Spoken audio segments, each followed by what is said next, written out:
Everyone, this is तनु टिप्टान और आज हम अपने नेक्स्ट पार्ट को प्रोसीड करते हैं, क्योंकि इससे पहले आपको जो फर्स्ट पार्ट है मिल गया होगा। इंट्रोडक्शन हमने इसके वीडियो के अंदर किया था, नजर आ रहा है आपको, मैनेजमेंट अकाउंटिंग लेसन फर्स्ट, जिसके अंदर हम ये सभी टॉपिक्स के बारे में डिस्कस करेंगे।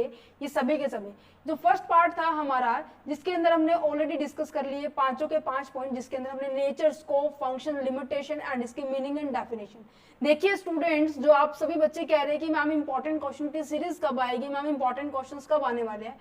फर्स्ट ऑफ ऑल हम पहले कंप्लीट करेंगे हमारा सिलेबस, जितना जल्दी हो सके हम 8 से 10 दिन के अंदर हम ये कंप्लीट सिलेबस करेंगे। 14-15 चैप्टर है, डेली सुबह शाम दोनों टाइम वीडियोस आएंगे आपके लिए, क्योंकि मुझे भी पता है आपके एग्जाम है और आपको भी पता है मैं थोड़ा सा बिजी हूँ, थोड़ा सा समय नहीं मिल पा रहा है मुझे, फिर भी मैं आपके लिए ये जो सीरीज है मैं आपको कंटिन्यूस प्रोवाइड करती रहूंगी। आज हम पार्ट नंबर 2 करने वाले हैं और मैं आपको बता देती हूँ, ये जो चैप्टर है ना मैनेजमेंट अकाउंटिंग का फर्स्ट चैप्टर इंट्रोडक्शन, ये आपका 100% इंपॉर्टेंट है और फुल चैप्टर इंपॉर्टेंट है। दैट्स व्हाई आपको हम्बल रिक्वेस्ट है, आपसे एक सजेशन कहूंगी कि इस चैप्टर को बिल्कुल भी स्किप मत करके जाना, क्योंकि जब मैंने मैनेजमेंट अकाउंटिंग के रिगार्डिंग क्वेश्चन पेपर अपलोड किए थे, जहां पर आप देख पा रहे होंगे बीकॉम 6 सेमेस्टर के लिए एक स्पेशल बनाया भी हुआ है, ठीक है। आप यहाँ पर चेकआउट कर सकते हैं, 2023 के सभी क्वेश्चंस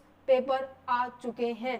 सो यहाँ पर विजिट कीजिए, आपके चाहे इनकम टैक्स का है, इंश्योरेंस का है, रिटेल मैनेजमेंट का है, ह्यूमन रिसोर्स मैनेजमेंट का है, मैनेजमेंट अकाउंटिंग का है, कोई भी सब्जेक्ट है सबके आ चुके हैं। सो स्टार्ट करते हैं हमारे इसके प्रिंसिपल टूल डिफरेंस को, ठीक है। सो एक छोटा सा एग्जांपल लेते हैं, वैसे एग्जांपल हमारा लास्ट चैप्टर से चला हुआ है, राइट। सो इसी को थोड़ा सा आगे करते हैं, बट आपको पहले समझा देती हूँ मैं कि हम क्या कर रहे थे। देखो मैनेजमेंट अकाउंटिंग में आपको आप मैनेजमेंट अकाउंटिंग तभी कर पाएंगे जब आपके पास एक इन्फॉर्मेशन होगी। यहाँ पे एक लाइन बोली गई थी कि आपको केवल क्या प्रोवाइड की जाती है, इन्फॉर्मेशन प्रोवाइड की जाती है, और उस इन्फॉर्मेशन के बेस पे जो आपके मैनेजर होते हैं, जो आपका जो पर्सन होता है जिसे डिसीजन लेना होता है, कौन लेता है, टॉप मैनेजमेंट लेता है। टॉप मैनेजमेंट के पास ये इन्फॉर्मेशन होगी।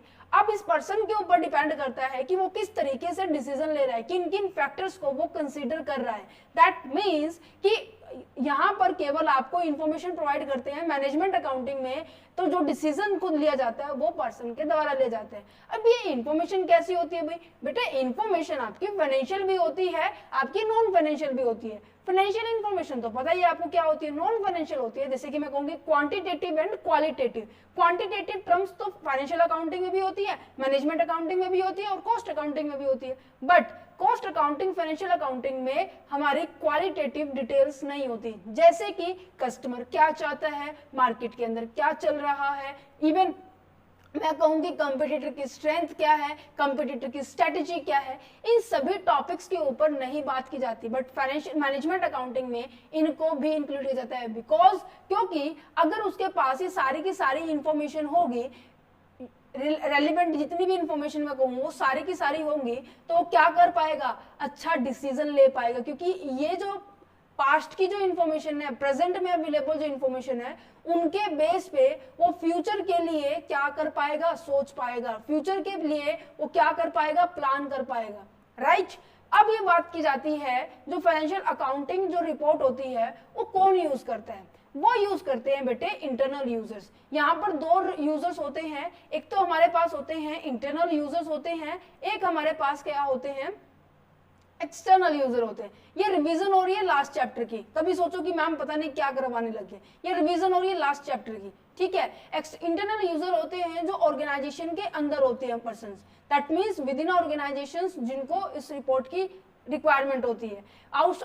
एक्सटर्नल यूजर्स की बात की जाए जो ऑर्गेनाइजेशन के बाहर होते हैं, जैसे कि क्या होते हैं मैम, जैसे कि बेटे आपके क्रेडिटर्स हो गए जिन्होंने फर्म को पैसा दिया हुआ है, या फिर मैं कहूँ कि कोई बैंक हो सकता है जो फर्म को लोन देना चाहता है, ठीक है, या फिर गवर्नमेंट हो सकती है जिसको गवर्नमेंट को क्या करना है, उस फर्म से टैक्स रिसीव करना है, या फिर कोई ऐसा इन्वेस्टर हो सकता है आपके जैसा या फिर मेरे जैसा जो उस कंपनी में पैसा इन्वेस्ट करना चाहता है, तो उसे कहेंगे एक्सटर्नल यूजर्स कहेंगे, ठीक है।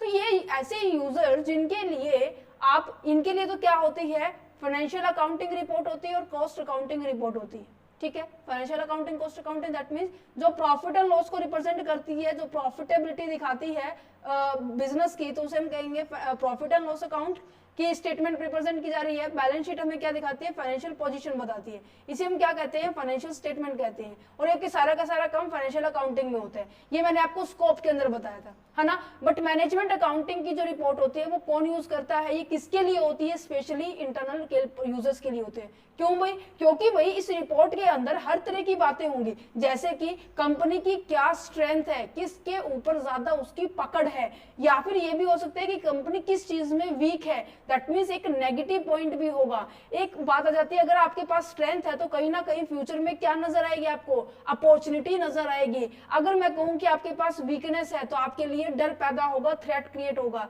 तो इसे हम कहते हैं स्वॉट एनालिसिस। इस एनालिसिस को हम बाहर नहीं बताते कि हाँ भाई मेरी वीकनेस ये है। अगर आपने बता दी, जैसे आपने दोस्तों में देखा होगा ना कि अगर आपने किसी से आपने ये कहा कि मुझे तो भाई लिजार्ड से डर लगता है, दैट मींस मुझे छिपकली से डर लगता है, तो आपको जानबूझकर उससे डराया जाता है ना। लोग क्या करते हैं, आपकी कमियों का ज्यादा फायदा उठाते हैं। तो आपको वैसे ही फर्म के अंदर होता है कि फर्म क्या करेगी, अपनी कमियां नहीं बताएगी। ये जो कमियां मैंने आपको बताई जिसकी स्वॉट एनालिसिस में, ये जो कमियां मैं बता रही हूँ, वीकनेस हो रहा है, थ्रेट हो रहा है, ये अगर किसी बाहर वाली आउटसाइडर कंपनी को पता चल गया तो ऑब्वियस सी बात है कि उनको आपके बारे में पता चल जाएगा और वो आपसे आगे निकलने की कोशिश करेंगे, राइट। अब हम बात कर रहे थे प्रिंसिपल की। अब ऐसा क्यों मैंने आपको बताया, क्योंकि ये एक बेस था मैनेजमेंट अकाउंटिंग के, जो की एस्पेक्ट कहूं मैं या फिर मैं कहूं कि आपके जो मैनेजमेंट अकाउंटिंग के बारे में जो इन्फॉर्मेशन थी इंटरनल यूजर्स के लिए होती है, वो फ्यूचर के लिए प्लान करने के लिए, डिसीजन लेने के लिए वो हिस्टोरिकल डाटा का यूज करेगा। और ये डाटा क्या होता है, according to nature of the business, according to goal, according to priorities, उसके हिसाब से हम क्या करते हैं, उस डाटा का यूज करते हैं। दैट्स द रीजन कि उसे कहा गया है फ्लेक्सिबिलिटी कहा गया। ओके, चलो जी, बाकी चीजें हमने पढ़ ली थी, नेचर पढ़ लिया, स्कोप पढ़ लिया था हमने, इवन मैंने बताया आपको इसकी लिमिटेशंस भी हमने पढ़ ली थी, इवन ऑब्जेक्टिव भी पढ़े थे। ये दोनों हमारे ऑब्जेक्टिव थे, ऑपरेशनल फंक्शन के थे, जिसे हम ऑपरेटिंग ऑब्जेक्टिव कहेंगे, हम इसको थ्योरेटिकल ऑब्जेक्टिव कहेंगे। ठीक है, चलिए तो अब प्रिंसिपल की ओर बढ़ते हैं। प्रिंसिपल ऑफ मैनेजमेंट अकाउंटिंग क्या है। अब देखो बेटे, मैं आपको बता रही हूँ, मैं आपको एक पहले एग्जांपल देती हूँ जिसके अंदर सारे के सारे पॉइंट्स आ जाएंगे। ठीक है, अब मैंने कहा कि मुझे एक अपना ऑर्गेनाइजेशन सेटअप करना है। मैंने कहा कि मैंने एक मेरा इंस्टीट्यूट सेटअप करना है, कंसेप्चुअल स्टडी पॉइंट के नाम से मैंने इंस्टीट्यूट सेटअप किया ना। तो सेटअप करने से पहले मेरे पास क्या होना चाहिए, मेरा ऑब्जेक्टिव होना चाहिए, मेरे पास मेरा गोल होना चाहिए। क्योंकि कोई भी जब आप कोई काम करते हैं ना, तो पहले आपको ये पता होता है कि आप ऐसा कर क्यों रहे हैं, है ना। खाना खा रहे हैं, आप सो रहे हैं, ऐसा कर क्यों रहे हैं, ऑब्वियस सी बात है, आप स्ट्रेस रिलीज करने के लिए आपको एनर्जी चाहिए होती है, तो इसलिए खाना खाते हैं। इवन तो मीन्स की हर एक एक्टिविटी के पीछे आपका कोई ना कोई क्या होता है, गोल होता है। तो पहले आपको क्या डिसाइड करना होगा, आपके गोल को डिसाइड करना होगा कि आपका गोल क्या है। ठीक है जी, अब उस गोल को अचीव करने के लिए आपको क्या करना होगा, आपको प्लान करना होगा। दैट मीन्स कि आपको पॉलिसीज बनानी होगी, आपको प्लान करना होगा कि हाँ ये कैसे होगा, ये कैसे होगा। अब देखो स्टार्टिंग में क्या जैसे मैं कहूं कि मेरे पास 250 स्टूडेंट्स हैं, अब इन 250 स्टूडेंट्स को संभालना मेरे लिए टास्क है, राइट। कि कब कौन सी क्लास में कब लेक्चर लगने वाला है, कब कौन सी क्लास में, उनकी सबकी टाइमिंग मेंटेन करना, बच्चों की अटेंडेंस को नोट आउट करना कि कब कौन कितनी छुट्टियां ले सकता है, अगर छुट्टियां ली तो क्या प्रोविजन रूल है। तो हर चीज मुझे क्या करनी पड़ेगी, प्लान करनी पड़ेगी। क्या ये सारा का सारा मैं अपने आप कर सकती हूँ, नहीं ना। मुझे इसके लिए क्या चाहिए होगी, टीम चाहिए होगी। उस टीम के अंदर वो सभी पर्सन चाहिए होंगे जो कि रिलायबल पर्सन होंगे। दैट मींस जिनके ऊपर मैं विश्वास कर सकती हूँ या फिर वे मेरे ऊपर विश्वास कर सकते हैं। तो मैंने एक टीम क्रिएट की, और टीम क्रिएट करने के लिए मुझे क्या चाहिए था, मुझे क्या चाहिए था, इनकी भी रिक्वायरमेंट को इनको भी लाने के लिए मुझे एक स्पेशल पहले एक पर्सन को अपॉइंट करना था कि ये कौन कौन पर्सन की हमें जरूरत पड़ने वाली है। तो दैट मींस मैंने एक टीम इकट्ठा कर ली। ठीक है जी, मैंने पहले गोल सेट किया, गोल के बाद मैंने प्लान सेट किया कि कैसे क्या कुछ अचीव होने, क्या कुछ करने वाले हैं। वो डायरेक्ट प्लान किससे रिलेट करता था, हमारे गोल से रिलेट करता था। अब इस प्लान को हमने किसको बताया, टीम को बताया। टीम पहले हमने बनाई, फिर हमने टीम को प्लान बताया। अब देखो टीम मेरे अकॉर्डिंग चले या फिर मैं टीम के अकॉर्डिंग चले, हम दोनों एक दूसरे के साथ चले, तो ये कब पॉसिबल होगा? जब हम दोनों के बीच में एक अच्छा कोऑर्डिनेशन होगा, हम दोनों के बीच में म्यूचुअल अंडरस्टैंडिंग होगी, तभी हम दोनों क्या कर सकते हैं, जो हमारा गोल है उस गोल को अचीव कर सकते हैं। सो दैट्स मीन्स कि जो भी पॉलिसी है वो पॉलिसी मुझे क्या करनी पड़ेगी, इनको बतानी पड़ेगी, और बताने में इनके मेरे और बीच में क्या होना चाहिए, एक अच्छा कोऑर्डिनेशन होगा। ऐसा भी तो हो सकता है भाई कुछ एक पॉलिसी कोई एम्प्लॉय ना माने, तो मुझे क्या करना पड़ेगा, इनको मोटिवेट भी करना होगा। देखो मोटिवेट करने का कारण काफी सारा होता है। क्यों? देखो मोटिवेशन करने के सबसे पहला जो रीजन क्या होता है पता है, कि उनको मोटिवेट किया जाए कि पॉलिसी को हम इजीली अडॉप्ट कर सकते हैं। अब मैंने कहा कि मॉनेटरी पॉलिसी भी, मॉनेटरी मोटिवेशन भी दे सकते हैं, नॉन मॉनेटरी मोटिवेशन भी देते हैं। मॉनेटरी का मतलब क्या है कि जैसे कि मैं कहूं कि इंसेंटिव, बोनस, या मैं कहूं कि कमीशन, ये ऐसे दूं तो क्या होगा, पर्सन मोटिवेट होगा। बट ऐसे करने का मतलब क्या है भाई, अब मैं ऐसे कोई पॉलिसी अडॉप्ट कर रही हूँ जिसमें मैं एक और नई क्लास आने की बात कर रही हूँ, ठीक है, जैसे मैं अब मास्टर्स डिग्री को भी पढ़ाने की बात कर रही है, वो भी ऑफलाइन की बात कर रही है, ठीक है। तो मैंने कहा कि अब मैं एमकॉम क्लासेस के बच्चों को भी क्या देने वाली हूँ, मैं होम ट्यूशन देने वाली हूँ, यूजीसी नेट वाले बच्चों को भी क्या करने वाली हूँ, उनको ट्यूशन देने वाली हूँ, ठीक है जी। एम्प्लॉय ने सोचा कि अब तो हमारे ऊपर बर्डन बढ़ने लग जाएगा, ठीक है जी। तो मैंने उनको बताया कि जैसे ही बच्चे इंक्रीज होंगे, जैसे इनकी स्ट्रेंथ बढ़ेगी, आपकी सैलरी भी बढ़ जाएगी, आपके लिए जो ड्यूरेशन है वो, उनको मतलब काफी सारी फैसिलिटीज दी। अगर मैंने उनको फैसिलिटीज दी, ये नॉन मॉनेटरी मोटिवेशन है।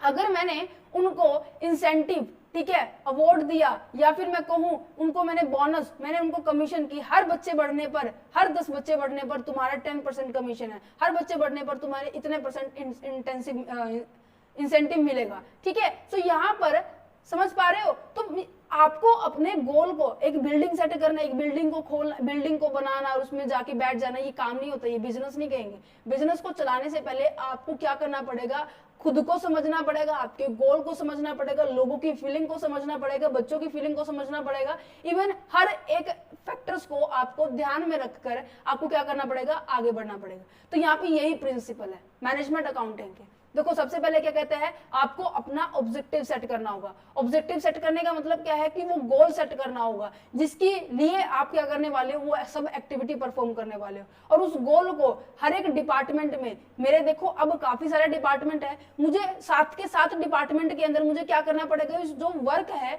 उनको सबको बताना पड़ेगा। क्यों? क्योंकि सारे के सारे क्या करेंगे, may proceed to work together, सारे के सारे एक की ओर भागेंगे। क्यों? सबको एक ही गोल अचीव करना है, जो कि है स्टूडेंट्स को पढ़ाना, स्टूडेंट की मैनेजमेंट करना, स्टूडेंट्स को अच्छी एक एजुकेशन प्रोवाइड करना, राइट।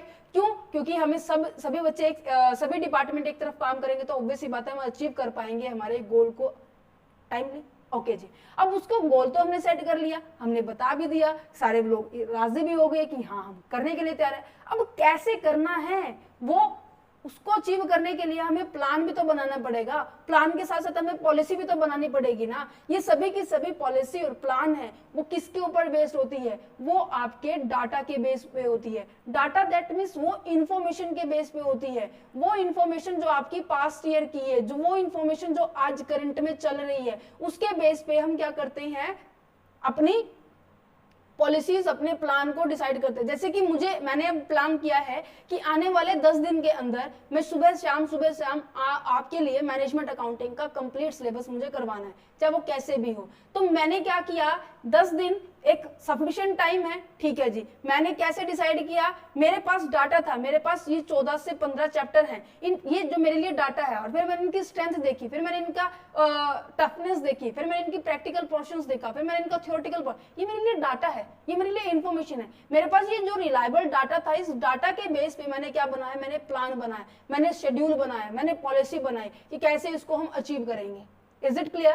ठीक है जी। इसी तरह से मैनेजमेंट में भी होता है। मैं इसको इस तरीके से रिलेट क्यों कर पा रही हूँ, क्योंकि ये चीजें मैं खुद अपनी डेली लाइफ में करती हूँ। सो ऑब्वियस सी बात है, जब आप इन चीजों को अपनी डेली लाइफ में करेंगे तो आपको इन चीजों को याद करने की बजाय ना आप इनको समझेंगे, ठीक है। नेक्स्ट आ जाता है कोऑर्डिनेशन। अब देखो मैं अकेली इस पूरे प्लान को, ये पूरा प्लान मेरे पास है, इस पूरे प्लान को अकेली तो नहीं डिजाइन कर पाई, नहीं ना, मेरी टीम ने मेरे को साथ दिया। मेरी टीम ने सभी यूनिवर्सिटीज के सिलेबस को फाइंड आउट किया, जो कॉमन सिलेबस था मैंने उसको उठा के आपके सामने बताया फर्स्ट वीडियो के अंदर। तो मैंने आपको बोला भी था कि हाँ, जो भी अगर कोई भी ऐसा नया चैप्टर है जो आपको लग रहा है कि हाँ हमारी यूनिवर्सिटी में ऐसा है, हमारी यूनिवर्सिटी में ऐसा है, तो मैंने आपको क्या बोला था कि कमेंट सेक्शंस बिल्कुल फिल कर देना है कि इस लिए कि आपको ये बताना है कि आपका नया चैप्टर क्या है। क्या अब मैंने आपको काम दिया, आप मेरे को अगर रिस्पॉन्स करेंगे तो कहीं ना कहीं हमारे बीच में कोऑर्डिनेशन हो रहा है, और कोऑर्डिनेशन के बजाय अगर मैं अपने आप के हिसाब से करूं तो कई बच्चों का सिलेबस छूट जाएगा। तो कहने का मतलब ग्रुप तो बना लिया, पॉलिसी बना दी, गोल भी सेट कर लिया, बट जब तक कोऑर्डिनेशन नहीं होगा, आपस में तालमेल नहीं होगा, तो हमारा जो गोल है, हमारा जो मैनेजमेंट अकाउंटिंग का क्या करना, सिलेबस कंप्लीट करने का जो गोल है वो क्या रह जाएगा, अधूरा रह जाएगा। सो दैट्स द रीजन कि हार्मोनाइज्ड होना चाहिए, चाहे वो इंडिविजुअल है चाहे वो ग्रुप में है, विद इन एन ऑर्गेनाइजेशन। किस लिए कि achieve the unity of action in the pursuit of the shared objective. जो हमारा शेयर, जो हमने ऑब्जेक्टिव शेयर किया है कि आज मैं आपको बता रही हूँ 20 अप्रैल को मैंने बताया कि मेरा मेन ऑब्जेक्टिव क्या है कि 30 अप्रैल तक मैं अपना ये सारा का सारा सिलेबस कंप्लीट कर दूं। तो ये मेरा ऑब्जेक्टिव है। जब तक मैं इस ऑब्जेक्टिव को अचीव नहीं करूंगी, ऑब्वियस ही बात है मैं टारगेट से कंट्रोलिंग, या फिर मेरे को मेरी परफॉर्मेंस या मेरे को मेरी शेड्यूलिंग मेरी अच्छे से नहीं हुई, तो ये तभी होगा जब सभी के सभी लोग इसकी ओर एक तरफ क्या होंगे, आकर्षित होंगे, इसके लिए काम करेंगे। ठीक है, it act as the hidden forces. ये एक तरह से ना, ये मतलब सामने दिखाई नहीं देते कि हाँ कोऑर्डिनेशन हो रहा है, जैसे ये दिखाई दे रहा है ना पेन चल रहा है। जो मैनेजमेंट का वर्क होता है ना वो इंटेंजिबल होता है, ये हमेशा क्या है मेंटली वर्क होता है, या फिर मैं कहूँ कि ऐसा कहते हैं ना कि जैसे भाई बहन है, भाई बहन के बीच में एक अच्छा कोऑर्डिनेशन है। ठीक है, साफ सफाई में जल्दी अगर घर का काम कर रहे जल्दी कर देते, तो उस तरीके से काम बात की जा रही है। प्रिंसिपल ऑफ कोऑर्डिनेशन यही है कि हम एक दूसरे के बीच में तालमेल बिठा रहे हैं, जल्दी से हम काम फिनिश कर सकते हैं। ठीक है जी। प्रिंसिपल ऑफ कंट्रोल की बात की जाए, देखो कंट्रोलिंग एक बहुत बड़ा कंसेप्ट है, इसके अंदर काफी सारे टूल्स आते हैं जिसकी मदद से हम कॉस्ट को भी कंट्रोल करते हैं, अपने टारगेट में आने वाली हर्डल्स है उसको भी कंट्रोल करते हैं। That is a various type of the controlling करते हैं। ठीक है, इसका मेन मकसद क्या होता है कि जो भी हम टारगेट सेट कर रहे हैं, मान लीजिए हमने टारगेट सेट किया तो 30 अप्रैल को हम क्या करने वाले हैं, हमारे मैनेजमेंट अकाउंटिंग का कंप्लीट सिलेबस करने वाले हैं। ठीक है जी, कंप्लीट सिलेबस तो हो जाएगा, बट इसके लिए जो जब हमारी एक्चुअल परफॉर्मेंस आएगी 30 अप्रैल आएगी, तो हमें ये देखना है कि हमारे सारा का सारा सिलेबस हो गया है नहीं हो गया। अगर हो गया है तो परफॉर्मेंस हमारी बेटर थी, हमने जो स्टैंडर्ड सेट किया था वो रिलायबल था। ठीक है, जिसकी अचीवेबल था, ये नहीं था कि हवा हवा में कि हाँ आसमान से तारे तोड़ के ले गए आने। ऐसा तो नहीं रखा ना मैंने कि हाँ मैं कहूँ कि 20 को शुरू किया 21 को खत्म कर देंगे, ऐसा तो हो ही नहीं सकता है ना। कम से कम 10 से 12 दिन, या फिर मैं कहूंगी 30 अप्रैल से 2 मई तक हम इसको यहाँ पर फिनिश कर देंगे। तो यहाँ पर क्या है, अगर मैं इस टारगेट को अचीव कर पाई ठीक है, वेल एंड गुड। अगर नहीं कर पाई तो कितना गैप रहता है, दैट मीन्स कितने चैप्टर रहते हैं हमारे इस पूरे टारगेट को अचीव करने में। तो ये जो गैप है, उस गैप को रीजन पता लगाना जिसके थ्रू हम अपनी कॉस्ट को कम कर सकते हैं। तो कंट्रोलिंग में ये सभी प्रिंसिपल्स आते हैं, जैसे कि तो क्या लिखा हुआ है, accounting system function properly and that business event are record accurately. Accounting का जो सिस्टम है वो सभी सारा का सारा जो फंक्शन है बिल्कुल अच्छे से परफॉर्म हो, और जो बिजनेस के अंदर जितने भी इवेंट्स है, जितनी भी ट्रांजेक्शन्स है वो रिकॉर्ड क्या हो, बिल्कुल सही हो, एक्यूरेटली हो, परफॉर्म अच्छे से होनी चाहिए। ठीक है, और इसका मेन मकसद क्या होता है कि जितनी भी अकाउंटिंग एरर्स हैं, मिस्टेक्स जो होती हैं वो कम से कम हो, और एसेट्स जो है कंपनी की उनको प्रोटेक्ट किया जाए। अब देखो वही बात है ना, मेरे पास मशीन है, ठीक है, मैंने इसके ऊपर 10 लाख रुपए लगाए हैं। ठीक है, अब अगर मैं इससे प्रोडक्शन ही नहीं निकालूंगी, प्रोडक्शन ही नहीं करूंगी, तो ऑब्वियस ही बात है 10 लाख के 10 लाख ऐसे रखे रह जाएंगे, कुछ आउटपुट तो नहीं दे रहे ना मेरे को। तो मुझे इसको भी प्रोटेक्ट करना होगा, और ये कैसे प्रोटेक्ट करेंगे ये हम ब्रेक इवन पॉइंट वाले चैप्टर में करेंगे। ठीक है, हमें एम्प्लॉइज के प्रोटेक्शन भी करनी होती है। एम्प्लॉइज का प्रोटेक्शन का मतलब क्या है, मैनेजमेंट में कुछ लोग ऐसे होते हैं जो टॉप मैनेजमेंट में रूल तो बना देते हैं, बट जो मिड वाले पर्सन होते हैं ना, वो क्या करते हैं, नीचे वाले लोगों को ज्यादा एक्सप्लॉइट करते हैं। मींस कि उनसे काम तो ज्यादा लेते हैं बट वेतन इतना नहीं देते। तो इस टॉप मैनेजमेंट का ये भी काम है कि जो भी एम्प्लॉई है उनके साथ किसी भी तरह का फ्रॉड ना हो। तो इसलिए वो क्या करते हैं, कंट्रोलिंग करते रहते हैं, टाइम टू टाइम उनको चेकआउट करते रहते हैं। Is it clear? चलिए जी, नेक्स्ट आ जाता है प्रिंसिपल ऑफ मोटिवेशन। मोटिवेशन बताया मैंने आपको कि अगर कोई चीज आपको परफॉर्म करवानी है या फिर मैं कहूंगी अगर कोई चीज मनवानी है तो आपको क्या करना पड़ेगा, अपने एम्प्लॉइज को मोटिवेट करना पड़ेगा। या फिर मैं कहूंगी मेरे लास्ट 3 ईयर से मेरे वही एम्प्लॉई हैं, वो नहीं जा रहे, रीजन क्या है कि मैं उनको रेगुलर बेसिस पे मोटिवेट करती रहती हूँ, रेगुलर बेसिस पे, चाहे वो मॉनेटरी मोटिवेशन है चाहे वो आपका नॉन मॉनेटरी है। नॉन मॉनेटरी जैसे कि मोस्ट वैसा होता है, जब हमारी मीटिंग होती है तो हम क्या करते हैं कि जिस भी पर्सन का अच्छा परफॉर्मेंस होती है, जिस भी पर्सन की टारगेट जल्दी अचीव होता है, तो उनको हम परसुएट करते हैं। दैट मीन्स उनको हम उनकी तारीफ कर देते हैं कि देखो मिस्टर रजत ने तो बहुत अच्छा परफॉर्म किया है, अनुष्का है जो कि हमारी टीम में बहुत अच्छा परफॉर्म करती है, तो हम उनको मोटिवेट करते हैं। वो इंटरनली बहुत खुश हो जाते हैं, इंटरनली अपनी जो ये था ना कि तारीफ सुनने के बाद लोग क्यों ना अपना अपना अच्छा काम करेंगे। सो दैट्स अ रीजन कि अगर एम्प्लॉय मोटिवेटेड रहेगा तो टाइमली आएगा, पहली बात तो ठीक है, कॉस्ट कम इनकट करेगा। कॉस्ट दैट मींस कम इनकट करना मतलब कि किसी भी तरह की वेस्टेज नहीं करेगा, ठीक है। अगर मैं कहूँ फिनेंस की, आपके पैसे को अच्छी तरह, आप अगर उसको वेतन दे रहे हो, अच्छा परफॉर्म कर रहा है, तो आपके भी फिनेंस का अच्छा यूज हो रहा है, उसकी ह्यूमन रिसोर्स का अच्छा यूज हो रहा है। दैट्स द रीजन प्रिंसिपल का मोटिवेशन हम यहाँ पे यूज करते हैं, ठीक है, क्योंकि हमें बेटर परफॉर्मेंस चाहिए होती है जो कि हेल्प करता है हमारे ऑर्गेनाइजेशन गोल को अचीव करने में। Is it clear? चलो जी, principle of analysis and the interpretation of a data. Analysis का मतलब होता है एनालिसिस करना, एनालिसिस को मतलब एनालिसिस ही होता है, दैट मींस विश्लेषण करना। अगर मैं इसको और इन डेप्थ में बताऊं कि जैसे कि आपके पास आई होप मैंने ये एग्जांपल पहले भी ले रखा, हाँ ये रिपोर्ट कार्ड का मैंने पिछले लास्ट लेक्चर में लिया था क्योंकि वहां पे भी आया था एनालिसिस का पॉइंट। देखो आपके पास एक रिपोर्ट कार्ड है और उस रिपोर्ट कार्ड में हर चीज मेंशन है कि इंग्लिश में नंबर इतने आए हैं, हिंदी में नंबर इतने आए हैं, मैथ्स में नंबर इतने आए हैं, साइंस, एसएस, संस्कृत, म्यूजिक और फिजिकल एजुकेशन, इन सब में आपके नंबर दिखा दिए। फिर यहाँ पे टोटल दिखा दिया। टीचर्स पेरेंट्स आए, टीचर से पूछा कि टीचर हमारे बच्चे के कितने नंबर आए हैं। उन्होंने कहा कि 500 में से आपके बच्चे के 390 नंबर आए, ठीक है, तो ये तो 80% से कम हो गए बेटे नंबर। वो कहते कि ऐसा क्या, बच्चा तो इंटेलिजेंट है फिर भी इसके इतने नंबर आए।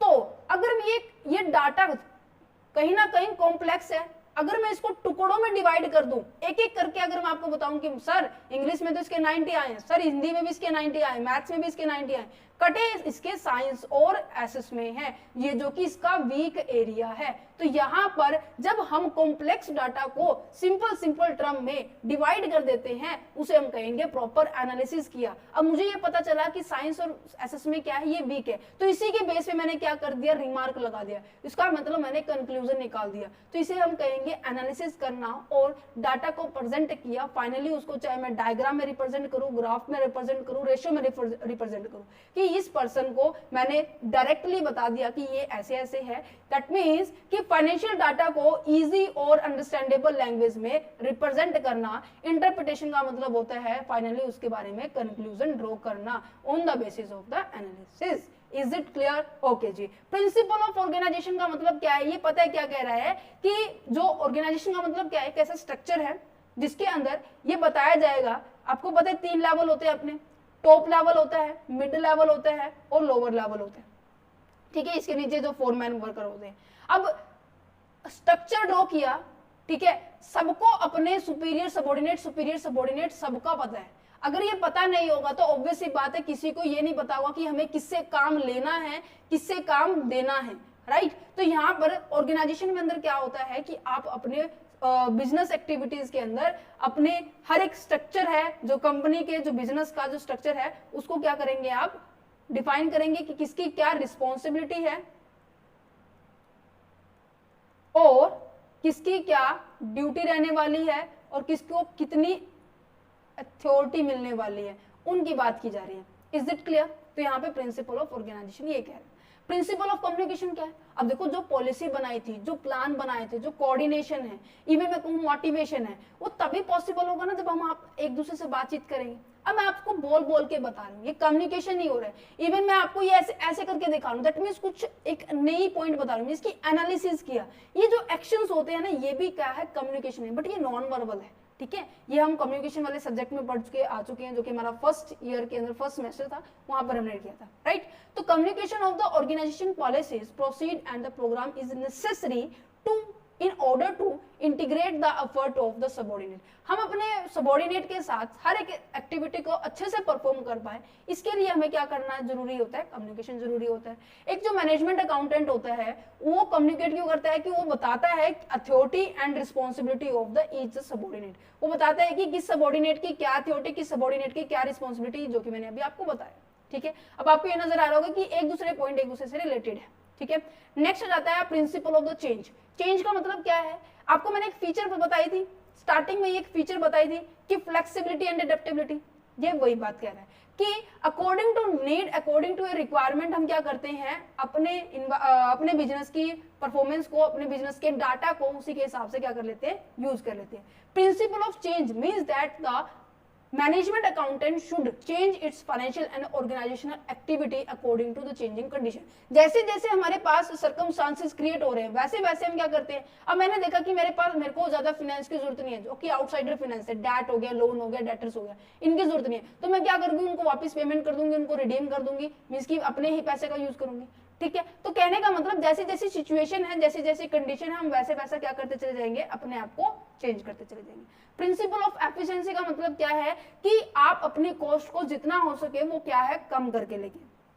आपको थोड़ा स्पीड ज्यादा जल्दी जल्दी लग रही होगी, बट हाँ जल्दी है क्योंकि मुझे आज के दिन ही एक और क्लास को पढ़ाना है, दैट्स द रीजन। थोड़ा सा समझो इस चीज को। ठीक है, एफिशिएंसी का मतलब क्या है। अब देखो, अगर मैं कहूँ कि मैंने एक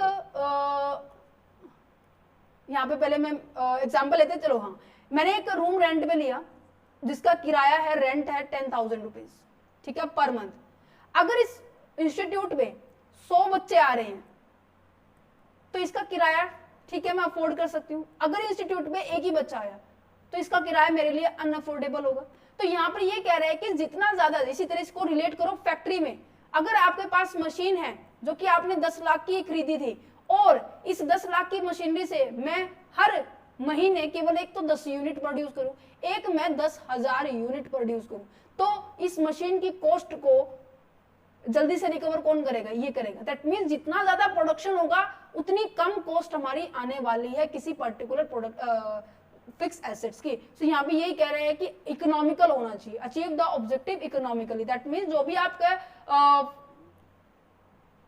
फिक्स एसेट्स हैं, नॉन फिक्स एसेट्स हैं, उनको इस तरीके से यूज करो कि उनकी कॉस्ट क्या है, कम लगे और आपका प्रोडक्शन ज्यादा से ज्यादा हो।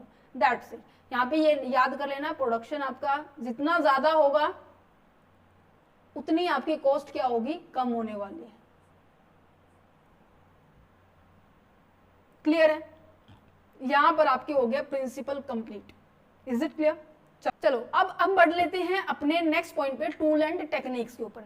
टूल एंड टेक्निक्स का मतलब क्या है पता है? टूल एंड टेक्निक्स पता है क्या कह रहा है कि ऐसे कौन कौन सी तरकीब है, ऐसे कौन कौन से मेथड है, कौन कौन से हम पॉइंट्स को यूज कर सकते हैं मैनेजमेंट अकाउंटिंग में कि फ्यूचर में हम अच्छा डिसीजन ले पाए, फ्यूचर के लिए हम अच्छा डिसीजन कर पाए। ठीक है, फ्यूचर में हम अच्छा परफॉर्म कर पाए। वो कौन कौन सी एक्टिविटीज है, ये आपको नजर आ रही है, ये इधर नजर आ रही है। फाइनेंशियल प्लानिंग हो गया कि हम फाइनेंस का प्लान करें कि हम कहां से अरेंज करें, कितना हम कहां से अरेंज करें। बजटरी कंट्रोल भी होता है, मार्जिनल कॉस्टिंग भी होता है, historical cost accounting, decision, standard analysis, revaluation, control, management information system, ये सारे के सारे ये कहीं ना कहीं मदद करते हैं एक मैनेजर को उसकी अकाउंटिंग के लिए। इवन मैं कहूँ कि उसके लिए कहीं ना कहीं डाटा देता है और इस डाटा के बेस पर वो अपने क्या करता है, कैलकुलेशन करता है कि वो एग्जैक्ट डिसीजन ले सके। क्योंकि देखो फ्यूचर हमारा कैसा है, अनसर्टेन है। उस अनसर्टेनिटी को कम करने के लिए, मैं ये नहीं कह रही कि एलिमिनेट करने के लिए, खत्म करने के लिए नहीं कह रही मैं, उसको मिनिमाइज करने के लिए हम क्या करते हैं, हम कुछ ना कुछ टूल तो यूज करेंगे ना। कि एक तो हो जाए 100 रुपए का खर्चा, नुकसान, सॉरी, ठीक है, उस नुकसान को कम करके हम 70 या फिर मैं कहूँ 60 तक लेके आ सके, उसके लिए हमें क्या करना पड़ेगा, इन टूल्स का यूज करना पड़ेगा। सो वन बाय वन करते हैं। सबसे पहले डिस्कस, तो सबसे पहले जाता है analysis of the financial statement. मैंने आपको स्टार्टिंग में बताया था फाइनेंशियल स्टेटमेंट क्या होता है, जो कि रिप्रेजेंट करता है बिजनेस की एक्टिविटीज को और साथ साथ बिजनेस की प्रॉफिटेबिलिटी सिचुएशन को एक्सप्लेन करता है और साथ ही साथ आपके बिजनेस की फाइनेंशियल पोजीशन को रिप्रेजेंट करते हैं। अब ऐसा क्यों है भाई? क्योंकि इसके अंदर काफी सारे अकाउंट प्रिपेयर किए जाते हैं, जैसे कि इसके अंदर इनकम स्टेटमेंट मैं कहूँ या फिर मैं कहूँ प्रॉफिट एंड लॉस अकाउंट तैयार किया जाता है। उसके बाद हम क्या करते हैं, बैलेंस शीट तैयार करते हैं। उसके बाद अदर अकाउंट्स आते हैं, जिसके अंदर एक अकाउंट मैंने यहाँ पे लिखा हुआ है कैश फ्लो स्टेटमेंट अकाउंट होता है, फंड फ्लो स्टेटमेंट होती है, ठीक है, रेशियो एनालिसिस होता है, ट्रेंड एनालिसिस होता है, काफी सारे पॉइंट होते हैं। इन सबको हम वन बाय डिस्कस करेंगे चैप्टर नंबर 4 के अंदर, ठीक है। और इसको थोड़ा सा विश्लेषण में हम डिस्कस करेंगे, थोड़ा सा और अच्छे से डिस्कस करेंगे चैप्टर नंबर 3 में, एनालिसिस एंड इंटरप्रिटेशन में, ठीक है। मैं आपको दिखाती हूँ ये वाला पॉइंट। ये सारे के सारे अदर टेक्निक्स है फाइनेंशियल स्टेटमेंट की, ठीक है। तो यहाँ पे इस चैप्टर नंबर 3 में प्रॉपर डिस्कस करेंगे, बट आपको यहाँ पे बता देती हूँ ये क्या रिप्रेजेंट करता है, प्रॉफिटेबिलिटी बताता है कि फर्म कितना अर्न कर पा रही है, क्या अपने डेटर्स को पे कर पाएगी या नहीं कर पाएगी, कितना मतलब उसके पास आ रहा है। बैलेंस शीट क्या रिफ्लेक्ट करती है, ये रिफ्लेक्ट करती है आपकी फाइनेंशियल के पोजीशंस की, आपकी फाइनेंशियल पोजीशन कितनी क्या है, आपके पास कितनी एसेट्स है, कितनी लायबिलिटी है और कितना आपके पास खुद का पैसा है, ये सब चीजें बैलेंस शीट रिप्रेजेंट करती है। कैश फ्लो स्टेटमेंट क्या रिप्रेजेंट करती है, कितना पैसा आ रहा है, कितना पैसा जा रहा है, ओनली ट्रांजेक्शंस किससे रिलेट करके बताएगा, कैसे रिलेट करके बताएगा। तो कहने का मतलब फाइनेंशियल स्टेटमेंट कहीं ना कहीं एक तरह से समरी बताता है किसकी, एक बिजनेस एंटरप्राइजेस की, जिसके अंदर बैलेंस शीट क्या रिफ्लेक्ट करता है, एसेट्स और लायबिलिटी बताता है, एंड द कैपिटल बताता है। इनकम स्टेटमेंट क्या बताती है, आपकी रिजल्ट बताएगा कि आपको क्या प्रॉफिट हो रहा है या लॉस हो रहा है, क्या हो रहा है, ठीक है। जिसकी वजह से हम क्या कर पाएंगे, फ्यूचर को प्रेडिक्ट कर पाएंगे कि हाँ फ्यूचर में बाहर से पैसा लेना चाहिए नहीं लेना चाहिए, या फिर हमें अभी हमारे पास स्टॉक कितना पड़ा, ये सारी की सारी डिटेल सब इसके अंदर दी होती है, ठीक है। चलो जी, यहाँ पर काफी सारे जो भी मैंने अभी आपको बताया ये सभी पॉइंट्स यहाँ पे आ चुके हैं। इनको हम आगे नेक्स्ट चैप्टर के, इनके ऊपर तो स्पेसिफिक स्पेशल चैप्टर है। ये चैप्टर नंबर 6 है, ये चैप्टर नंबर 5 है, चैप्टर नंबर 4 है, यहाँ पर ये चैप्टर नंबर 3 के अंदर आएंगे। सो इनको वन बाय वन हम डिस्कस करेंगे, ओके। सो नेक्स्ट आ जाता है कॉस्ट अकाउंटिंग टेक्निक। अब देखो नाम से क्लियर है, कॉस्ट अकाउंटिंग टेक्निक। टेक्निक क्यों यूज की जाती है, मेथड क्यों यूज किया जाता है, क्योंकि किसी भी तरह के एरर फ्रॉड होने के कम चांसेस हो। दूसरा, ऐसा क्यों टेक्निक यूज की जाती है कि जितना हो सके कॉस्ट क्या हो सके हमारी कम आ सके। तो कॉस्ट अकाउंटिंग में बस कॉस्ट से रिलेटेड ही ट्रांजैक्शन की जाती है कि कैसे हम कॉस्ट को डिटरमाइन कर पा रहे हैं, ठीक है, कैसे हम कॉस्ट को रिड्यूस कर पाएंगे, जितना हो सके हम रिड्यूस करेंगे। तो यहाँ पे कॉस्ट अकाउंटिंग के अंदर यही काम होता है, ठीक है। और ये मैनेजमेंट अकाउंटिंग के लिए बहुत इंपॉर्टेंट है, बहुत ज्यादा रिलेटेड करता है। क्यों? क्योंकि अगर मुझे पता चला कि मेरे लास्ट ईयर की जो कॉस्ट है वो ज्यादा थी, तो मैं कोशिश करूंगी इस साल की कॉस्ट उससे लास्ट ईयर से थोड़ा सा कम आए। तो दैट्स अ रीजन फ्यूचर के प्रेडिक्ट के लिए हमें इसको जरूरी होता है। क्या लिखा हुआ है, form of the managerial accounting that aim to capture a company total cost of the production. ये पता लगाती है कि कंपनी की कितनी प्रोडक्शन के ऊपर कितनी कॉस्ट आ रही है, by the assessing the variable cost of the each step of the production as well as the fixed cost. देखो कॉस्ट आपकी कितनी तरह की होती है, दो तरह की होती है। कौन कौन सी? एक तो आपकी होती है वेरिएबल कॉस्ट होती है, एक होती है आपकी फिक्स्ड कॉस्ट होती है। वेरिएबल कॉस्ट आपके प्रोडक्शन के साथ साथ बढ़ती है, अगर प्रोडक्शन बढ़ रहा है तो वो भी बढ़ेगी, प्रोडक्शन कम हो रहा है तो वेरिएबल कॉस्ट भी कम होगी। बट फिक्स्ड कॉस्ट आपकी हमेशा फिक्स ही रहती है, जैसे कि हो गया सैलरी हो गई है, ठीक है, रेंट हो गया है, ये आपके फिक्स होते हैं। बट प्रोडक्शन कॉस्ट जैसे कि हमारा इलेक्ट्रिसिटी का बिल हो गया, अगर आपको रूम के अंदर रिक्वायरमेंट नहीं है तो आप लाइट को ऑफ भी कर सकते हैं, जब रिक्वायरमेंट है तो आप उसको ऑन कर सकते हैं। बट अगर सीजन के अंदर काम नहीं है, एम्प्लॉय आपके पास है, तो क्या आप ये कहेंगे कि हाँ मेरे को तो वही बिजनेस में पैसा आया नहीं तो मैं तुम्हें भी नहीं देता, ऐसा होगा? या फिर मैं कहूँ कि मैंने आपको एक रूम रेंट पे दिया है और आपको यहाँ पर प्रोडक्शन हुई नहीं, अब की बार सेल हुई नहीं, मैंने आपको दुकान किराए पे दी है, तो आपने कहा कि मेरी तो अब की बार सेल हुई नहीं, तो आप क्या मुझे रेंट नहीं देंगे? नहीं, रेंट देना पड़ेगा। इसी तरह से इंटरेस्ट हो गया, ठीक है। तो कुछ एक ऐसे फिक्स्ड एक्सपेंसेस होते हैं, कुछ एक वेरिएबल एक्सपेंसेस होते हैं। तो यहाँ पर जो रिस्क होता है आपका फिक्स्ड कॉस्ट का ही होता है, इसको कवर करना थोड़ा सा टास्क होता है। दैट्स द रीजन हम काफी सारे टेक्निक का यूज करते हैं, जो कि हम ब्रेक इवन पॉइंट में या फिर मैं कहूँ लीवरेज एनालिसिस के अंदर इस चैप्टर को डिस्कस करेंगे, पॉइंट को डिस्कस करेंगे, ठीक है। तो यहाँ पर अगर मैं कंपैरिजन करूं मैनेजमेंट अकाउंटिंग और कॉस्ट अकाउंटिंग का, क्या कहता है, कॉस्ट अकाउंटिंग किसके ऊपर फोकस करता है, कॉस्ट अकाउंटिंग फोकस करता है कॉस्ट को कंप्यूट करने में, कॉस्ट को कंट्रोल करने में, कॉस्ट की ओवरऑल रिडक्शन करने में। देखो इसके ऊपर ना डिफरेंस के ऊपर क्वेश्चन आता है, 100% आता है, ये मैंने इसके ऊपर डिफरेंस लिखा भी हुआ है, आपको इसके ऊपर सेपरेट वीडियो मिलेगी क्योंकि ये बहुत बहुत ज्यादा इंपॉर्टेंट टॉपिक है। इसी तरह से आपको फाइनेंशियल अकाउंटिंग के ऊपर भी डिफरेंस मिलेगा अच्छे से। ओके तो पहले हम इसको कर लेते हैं कंप्लीट। आई होप सबको समझ में आ गया होगा। और मैनेजमेंट अकाउंटिंग का मेन फोकस इसके ऊपर रहता है डिसीजन लेने में, कि क्या कुछ करना चाहिए, ठीक है, स्ट्रेटेजी क्या होनी चाहिए, प्लानिंग क्या होनी चाहिए, परफॉर्मेंस क्या होनी चाहिए, रिस्क कैसे कम कर सकते हैं, इनके ऊपर काम आता है। ठीक है चलो जी, बजटरी कंट्रोल क्या इसके ऊपर फोकस करता है, बजटरी कंट्रोल ये फोकस करता है, ये देखो कॉस्ट को कंट्रोल करने के लिए, या फिर मैंने आपको पहले ही बताया कंट्रोल फंक्शन है ना वो बहुत बड़ा है, वो बजटरी के अंदर भी आता है, स्टैंडर्ड कॉस्ट भी आता है, स्टैंडर्ड कंट्रोलिंग भी आता है, काफी सारे फैक्टर्स आते हैं। तो इसमें सबसे पहला पॉइंट आप देख लीजिए बजटरी कंट्रोल।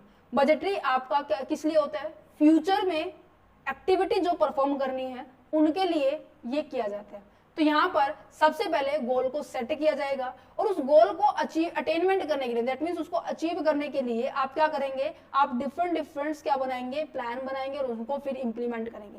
देन आपने प्लान बनाया कि मुझे हर साल हर महीने 1000 यूनिट प्रोड्यूस करनी है, ठीक है जी, इन फ्यूचर, ठीक है। तो मैंने क्या कहा, मैंने बना लिया सेट। जब वो चीज एक्चुअल में परफॉर्म होएगी तो वो एक्चुअल में परफॉर्म होएगी, ठीक है जी। उसमें देखा कि आपने एक्चुअल में परफॉर्म केवल 900 यूनिट प्रोड्यूस किया, 100 यूनिट का डिफरेंस है। तो इस 100 यूनिट का डिफरेंस क्यों है, तो आप इसका रीजन जानेंगे, ठीक है। रीजन जान के इसको फिर दोबारा से करेक्ट करेंगे, ठीक है।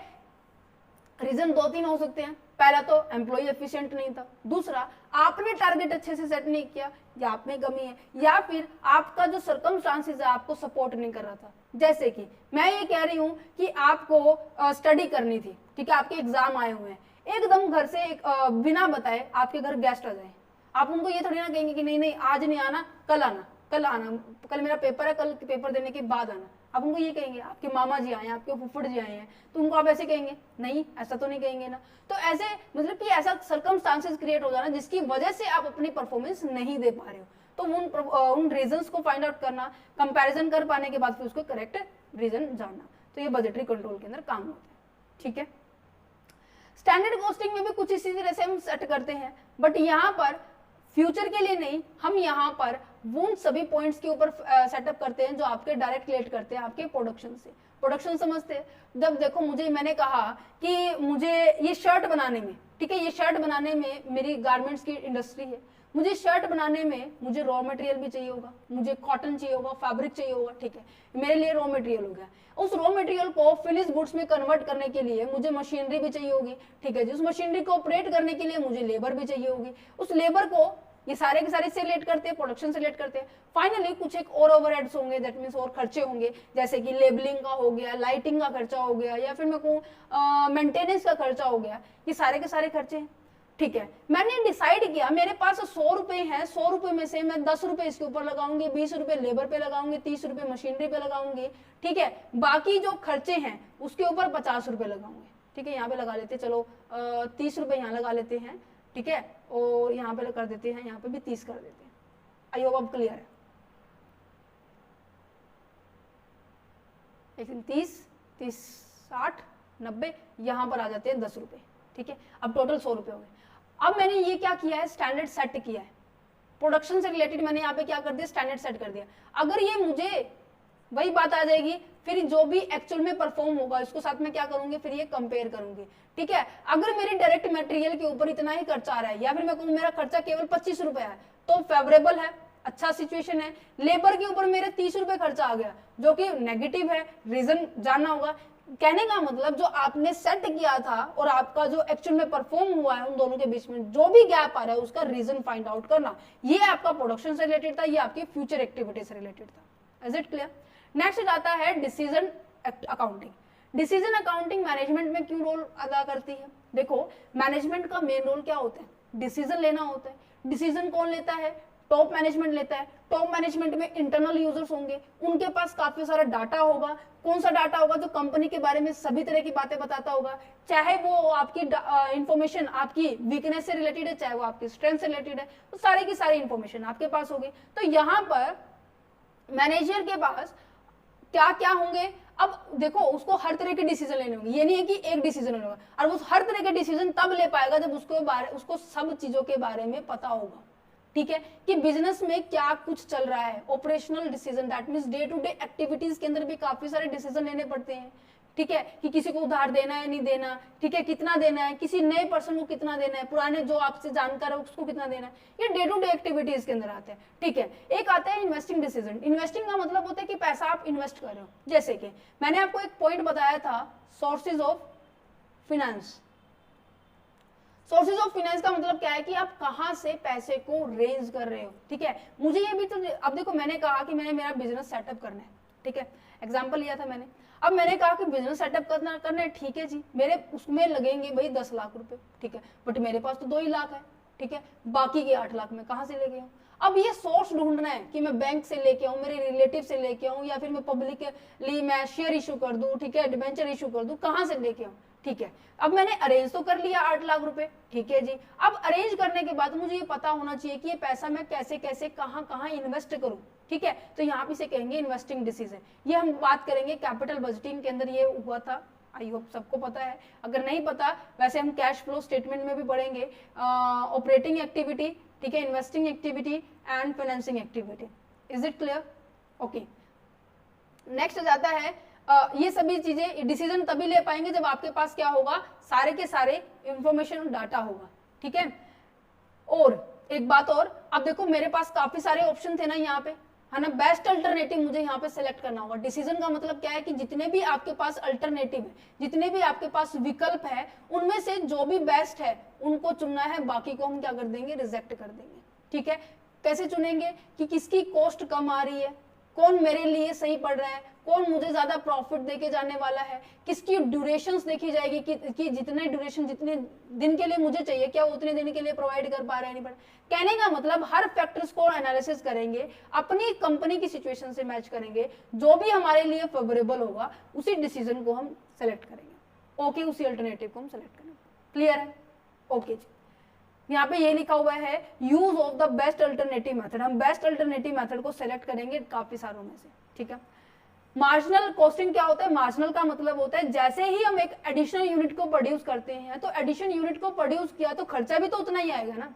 मान लो कि मैंने एक शर्ट को प्रोड्यूस करने मेरे 100 रुपए लगे, तो जैसे ही मैं 10 यूनिट और प्रोड्यूस कर रही हूँ तो मेरे जो रुपए हैं 900 रुपए लगे हैं, तो दैट मीन्स इनके बीच में जो डिफरेंस है 800 रुपए का है, तो 800 रुपए क्या हुई मेरी मार्जिनल कॉस्टिंग में। कहने का मतलब ये है कि एक्स्ट्रा यूनिट, चाहे वो एक्स्ट्रा यूनिट्स आपकी गुड्स की है, चाहे एक्स्ट्रा यूनिट आपकी सर्विसेज की है, किसी की भी है, उससे इंकर्ड होने वाली एडिशनल कॉस्ट को हम क्या कहेंगे, हम मार्जिनल कॉस्टिंग कहेंगे, ठीक है। समझ में आ गया? क्लियर है? अब ये क्यों जरूरी है, अब आपको ये इसलिए पता होना चाहिए क्योंकि ये हेल्प करता है मेजरमेंट करने के लिए profitability of the different line of the production. That means मान लो मेरी जो बिजनेस के अंदर ना, इंडस्ट्री के अंदर 3 प्रोडक्ट के अंदर डील की जाती है। एक तो हो गया जीन्स हो गया, ठीक है, एक होती है अपनी शर्ट, एक होता है अपने T shirt.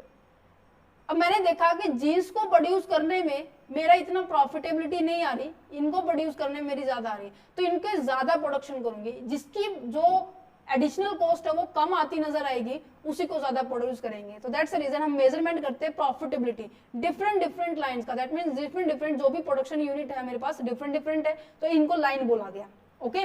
This technique help in identify the nature of the cost like the marginal cost and the fixed cost, ठीक है।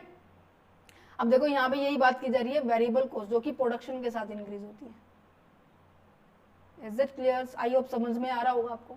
चलो जी, रीवैल्यूएशन अकाउंटिंग का मतलब क्या है? रीवैल्यूएशन का मतलब होता है कि आप किसी चीज की दोबारा से वैल्यू कर रहे हैं। देखो दोबारा वैल्यूएशन कर रहे हैं, किसकी करेंगे भाई, किसकी करेंगे? प्रॉफिट एंड लॉस अकाउंट की होती है, बैलेंस शीट की होती है, किसकी होगी? ऑब्वियस सी बात है, प्रॉफिट एंड लॉस अकाउंट की तो होगी नहीं, बैलेंस शीट की होती है। बैलेंस शीट में क्या क्या होते हैं? एसेट्स होता है, लायबिलिटी होती है, ठीक है, इनकी हम वैल्यू करते हैं। ये कब कब होती है? पार्टनरशिप का कंसेप्ट पढ़ा है आपने। पार्टनरशिप में पता है क्या होता है सॉरी, पार्टनरशिप में क्या होता है, आपको बताया जाता है जब भी कोई पर्सन नया आ रहा है, मान लीजिए मेरे पास 2 पार्टनर्स थे, ये बाहर चुन्नू खड़ा है, चुन्नू कहता है कि मुझे भी आना है भाई, ठीक है जी, तब मुझे मेरी एसेट्स एंड लायबिलिटी को देखना पड़ेगा कि हाँ कितनी चेंज हुई। या फिर मैं कहूँ कि कुछ दिनों के बाद ये जो मुन्नू है ये कहता है कि हाँ भाई मुझे, मैं नहीं रहता आपकी पार्टनरशिप में, मुझे जाना है, तो यहाँ पे रिटायरमेंट हो गई, या फिर ये छोड़ के जा रहा है, ठीक है। ये एक होता है उसकी टाइम आ गया कि ये 58 ईयर ओल्ड हो गया है, अब इसकी रिटायरमेंट हो रही है। मींस कि जब भी पार्टनरशिप में किसी भी रीजन से अल्टरेशन होती है तब हम क्या करते हैं, रिवैल्यूएशन अकाउंट प्रिपेयर करते हैं। क्यों करते हैं, जिससे हमें ये पता चल जाए कि हमारी एसेट्स और लायबिलिटी की एट प्रेजेंट क्या वैल्यू है, पहले क्या थी आज क्या है, उसको कंपेयर किया जाता है। ओके जी, अगर वैल्यू बढ़ेगी एसेट्स की तो हमारे लिए प्रॉफिटेबल है, अगर वैल्यू कम होएगी तो हमारे लिए लॉस होने वाला है, ठीक है, समझ में आ गया। ओके जी, यहाँ पर ये बात ध्यान रखना, हमेशा ओनली एसेट्स एंड लायबिलिटीज को रिवैल्यूड किया जाता है, इनकम एंड एक्सपेंसेस को नहीं किया जाता। ओके, चलो तो नेक्स्ट जाता है फाइनेंशियल प्लानिंग। अभी मैंने आपको बताया, ऊपर एक एग्जांपल दिया था कि मुझे अपने बिजनेस को सेट करना है, 10 लाख रुपए चाहिए, 2 लाख मेरे पास है, 8 लाख कहाँ से लेके आऊं, ये फाइनेंशियल प्लानिंग है, ठीक है जी। और मैं पहली बात तो मुझे कितना पैसा चाहिए, amount of the capital you want to require, या फिर मैं कहूँ कि जितनी आपको 10 की बजाय आपको मैं कहूँ कि 12 लाख की जरूरत है, तो कितनी आपको रिक्वायरमेंट है आपके पर्टिकुलर बिजनेस को ऑपरेट करने के लिए, उसे हम क्या करेंगे, कैपिटलाइजेशन कहेंगे। तो यहाँ पे फाइनेंशियल प्लानिंग के अंदर यही बात होती है कि मैंने कहा कि मुझे 10 लाख की जरूरत है, ये ज्यादा और कम नहीं होनी चाहिए। यहाँ पर ये कंसेप्ट पढ़ा था, ये चैप्टर नंबर 3 फाइनेंशियल मैनेजमेंट में पढ़ा था, ठीक है। अब मैंने देखा कि 2 लाख तो मेरे पास है, 8 लाख मेरे पास नहीं है, तो वो कौन सा सोर्स होने वाला है, बाहर से लूं, डेटर से लूं, लोन लूं, इक्विटी से लूं, कहां से लूं, और ठीक है जी, इक्विटी और डेट में से अगर मैं सिलेक्शन करूं किससे कितनी रेशो में लेना है, 2:1 में लूं, 3:4 में लूं, किस रेशो में लूं, तो उसे हम कहेंगे कैपिटल स्ट्रक्चर, कि किस रेशो में मुझे कितना पैसा, एक सेकेंड,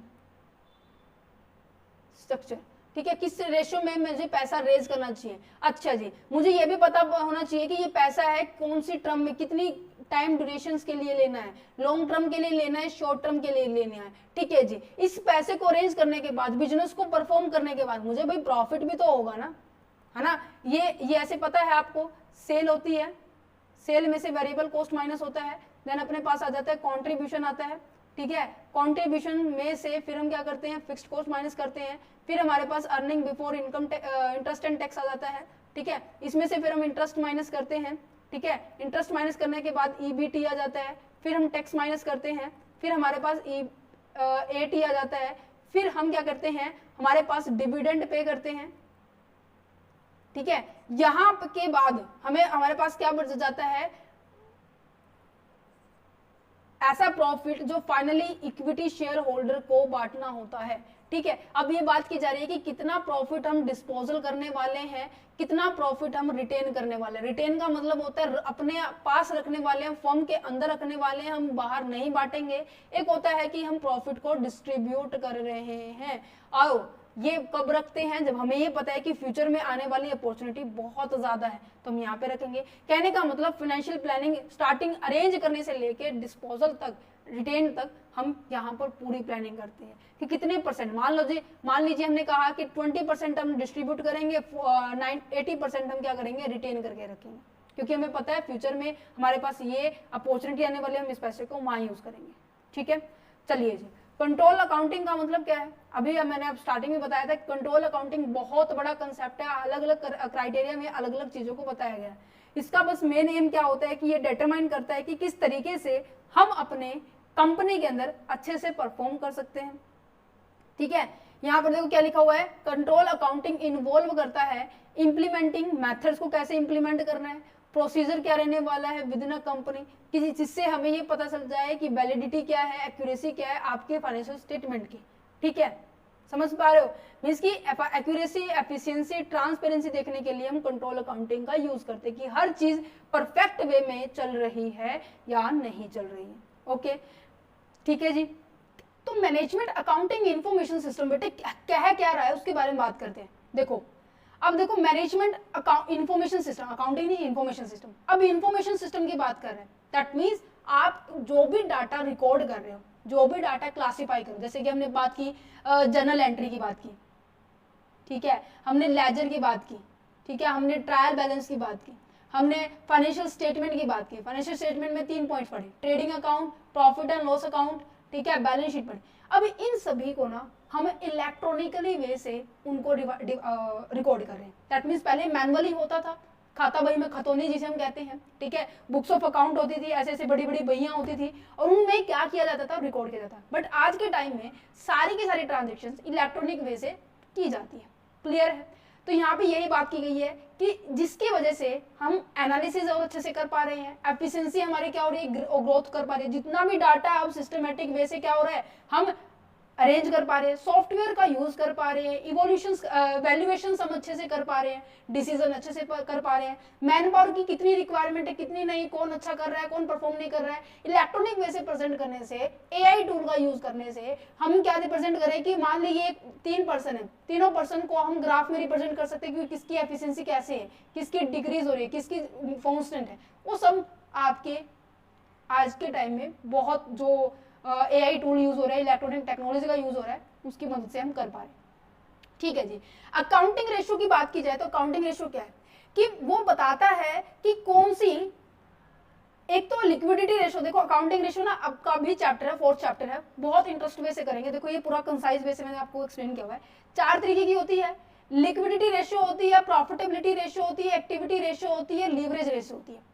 ठीक है, अब यहाँ पर फिर इनको बाइफरकेट किया गया। दैट मीन्स कि किस रेशो से कौन सी हमें अडॉप्ट करनी चाहिए, कौन सा अमाउंट है, ज्यादा डेट से लेना चाहिए, इक्विटी से लेना चाहिए, ये सब चीजें हम यहाँ पे रिप्रेजेंट करते हैं। कहीं ना कहीं एक टेक्निक है, एक मेथड है जिसकी वजह से हम ये पता लगा सकते हैं कि हमें कौन सा अकाउंटिंग, कौन से जो फाइनेंशियल रिसोर्सेज को यूज करना चाहिए।